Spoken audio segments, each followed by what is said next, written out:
नमस्कार भावानो, आजच्या नवीन व्हिडिओमध्ये तुमचं स्वागत आहे. भावानो, मागेही बघू शकतास सगळे मित्र आहेत आणि मी पण आहे. आता आम्ही चाललो सड्यावर. बघू शकतास मागे पावनादेवीचं मंदिर आणि समोर आमचा क्रिकेटचा ग्राउंड आहे. तर भावानो, जसं मे महिना जवळ येताना तसं आमच्या वाडीत थोडी पाण्याची कमतरता भासता. तर म्हणून आम्ही सड्यावर इला होता, म्हणजे जिकडे पाणी आहे तिकडे बघू गेला होता. म्हणजे गावात जी टाकी आता टाकीत पाणी येत नव्हता, म्हणून आम्ही सड्यावर टाकीत पाणी बघू गेला होता. भावानो, बघू शकतास समोर अशी मोठी विहीर बांधलेली. तर भावानो, ह्या पण आमच्यासाठी काही नवीन नाही, ह्या पण दरवर्षीचंच काम आहे. बघू शकतास पावसाळ्यात ही अशी पूर्ण टाकी भरलेली असतात, पण आता मे महिना इलो म्हणून ही पूर्ण आटली आहे. आतमध्ये पूर्ण घाण पडलेली आहे, ती आपल्याला साफ करूची आहे. भावानो, आतमध्ये एक फांदी पण पडलेली आहे आणि खूपसं पालो पाचळो आहे, तो आपल्याला सगळा साफ करूचा आज. लगेच कामाक उशीर न करता आमचे पर लगेच विहिरीत उतरून घेतल्यानी आणि त्यांनी पाईप साफ करून घेतल्यानी आमका वाटला या पाईपात काहीतरी अडकला जात, म्हणून अर्धून मोठी शीग आणून पाईपात घातला. म्हणजे पाईप काही चोंदलो काय बघितला.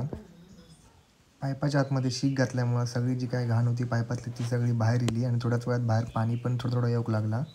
भावानो, बघू शकता तिकडे चांगल्या प्रकारे बाहेर पाणी इलेला शीग घातल्यामुळं वरती. तर भावानो, मेन काम म्हणजे ह्याच की आमका ह्या पूर्ण पाईपलाईनवरनं गावात पूर्ण एअर काढीत जायचा होता. भावानो, एअर म्हणजे काय नसतं, ह्या पाईपाका एक खिळ्यान होल मारणार आणि पुढे पुढे बघित जाणार पाणी येता की नाही येता. तर भावानो, बघू शकता इकडे एअर काढल्यामुळं कसा पाणी बाहेर इला आता असंच आपल्याला संपूर्ण पाईपलाईनवर करूचा. भावाने हे पाईपाक एअर काढलेले होते ते बंद करूसाठी आमका हे काटे लागणार होते, म्हणून पटापट काटे काढून घेतला. पुढे लावून आमचं इकडे पण चांगल्या प्रकारे पाण्याका एअर येत होतो, म्हणजे पाणी चांगला बाहेर येत होता. तसेच इलाव पुढे आम्ही भावानं पुढे लावून एका लागली होती ताण, म्हणून एअर काढलेल्या पाण्याकाच यांनी पूर्ण तोंड लावून पाणी पिला. बघू शकतास हे बघा खिळ्यान कसे एअर काढतात ते पाईपाका.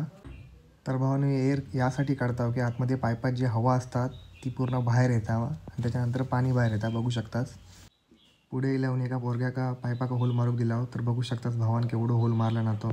तर बघू शकतास इकडे पण एअर का किती प्रेशरने मोठा पाणी इला आता. ह्याच करीत आमका पूर्ण टाकीपर्यंत जायचा होता.